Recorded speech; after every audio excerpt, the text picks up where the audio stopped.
লখনৌকে হারিয়ে পাঞ্জাব শুধু নিজের জায়গায় পাকা করেনি, বরং কেকেআর প্লে অফসের সম্ভাবনাও অনেকখানি কমিয়ে দিয়েছে। যেভাবে বড় ব্যবধানে জিতেছে পাঞ্জাব এবং তাদের বর্তমান নেট রান রেট যা রয়েছে, সব মিলিয়ে কেকেআর এর সামনে এখন অপেক্ষা করছে কঠিন একটা সমীকরণ।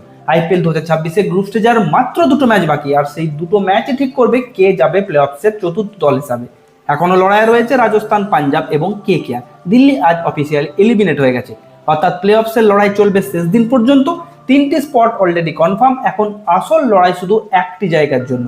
তাই আজকের ভিডিওতে আমরা দেখবো আইপিএল 2026-এর আপডেটেড পয়েন্ট টেবিল, আর এই তিনটি দলের মধ্যে কোন দল প্লে অফসের চতুর্থ দল হিসাবে যাচ্ছে। তাই ভিডিওটি শেষ পর্যন্ত অবশ্যই দেখবেন। আপনি কোন দলের ফ্যান কমেন্টে জানাবেন। ভিডিওটি ভালো লাগলে লাইক করুন, চ্যানেলটিকে সাবস্ক্রাইব করে বেল আইকনটি প্রেস করে রাখুন।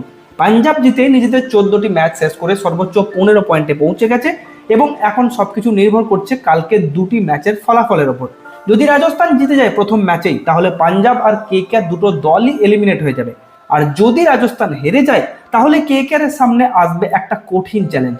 কেকেআর কে দিল্লিকে অন্তত 82 থেকে 85 রানের বড় ব্যবধানে হারাতে হবে, অথবা 12 ওভারের মধ্যে, অর্থাৎ প্রায় 70 থেকে 73 বল বাকি থাকতে ম্যাচটা জিততে হবে। আর তা না হলে পাঞ্জাব কোয়ালিফাই করে যাবে। অর্থাৎ এই তিন দলের ভাগ্য এখন পুরোপুরি নিজেদের হাতেই। তাহলে ঝটপট এবার পয়েন্ট টেবিলটা দেখে নিই। দশম স্থানে আছে লখনৌ সুপার জায়েন্টস। 14টি ম্যাচ খেলে মাত্র 4টি জিতেছে, 10টা হেরেছে, 8 point, net run rate -0.740। Lucknow super giant's বহুদিন আগেই অফিসিয়ালি এলিমিনেট হয়ে গেছে।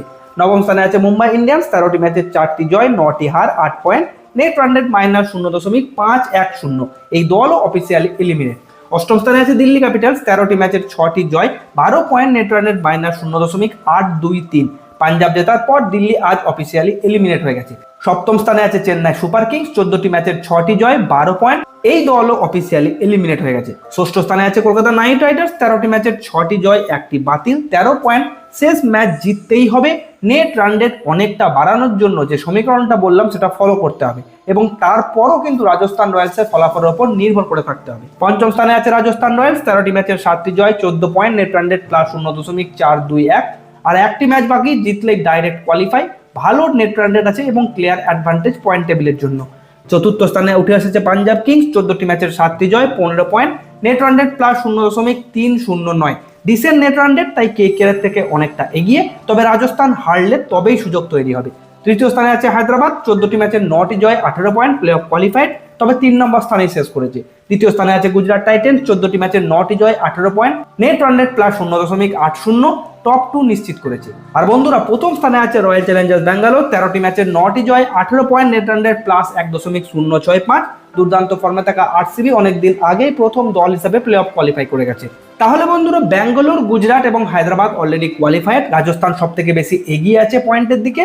Punjab Kings slightly advantage net run রেটের জন্য। কেকেআর এর কোয়ালিফিকেশন এখনো সম্ভব, তবে খুবই কঠিন। মুম্বাই, লখনৌ, সিএসকে এবং দিল্লি অলরেডি এলিমিনেট। তো এটাই ছিল আইপিএল 2026 আপডেটের পয়েন্ট টেবিল।